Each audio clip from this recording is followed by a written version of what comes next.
and go. Alright, so here we have our double helix model of DNA. And if you look over here, this will explain what we have, our basic setup. One line is orange and red gummy bears. The 5' end is the end with the red. 3' end is the one with the orange. On the other side, 5' is green, 3' is yellow. Since they run anti-parallel, you can see that yellow and red, yellow being the 3', red being the 5', are on the same side, just as orange and green are on the same side when they're 3' and 5'.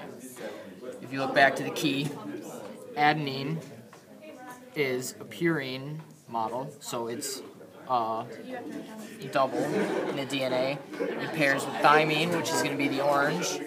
That is a single, guanine, double, and then cytosine is a single. Now, for DNA replication, what happens is the helicase comes through, and as it comes through, it's going to split up these models right here. The nucleotide bases are being split, and they come off to the side.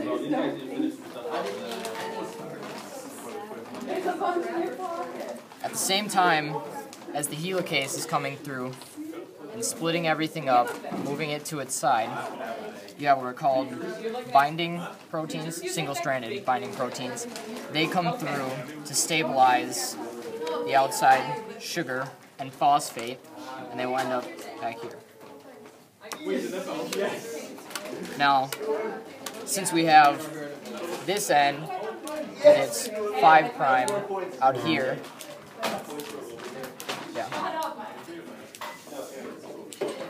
and this end with the 3' out here, the 3' end is going to be the leading strand. Since you build 5' to 3', this one can continuously build this way. So we're just going to add in our nucleotides here, which is done by DNA polymerase 1, or 3, sorry. My bad. DNA polymerase 3 is going to come through, and they're going to add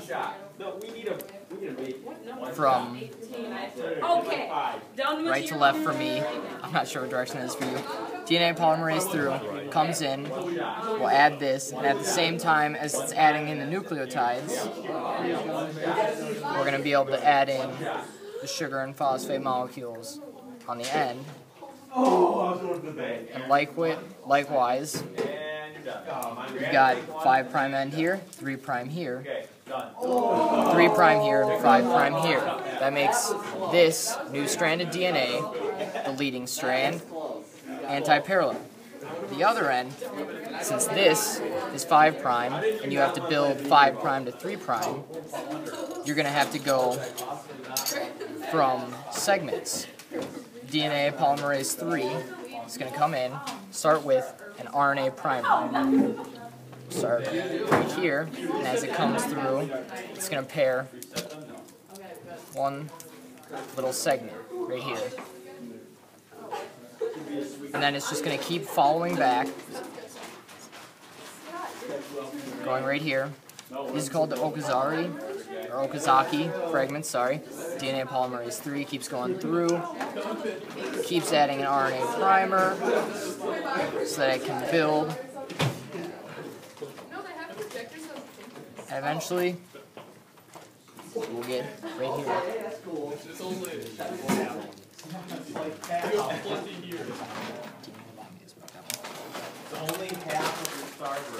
Now what happens as you get here is you get DNA polymerase 1, which goes through and corrects.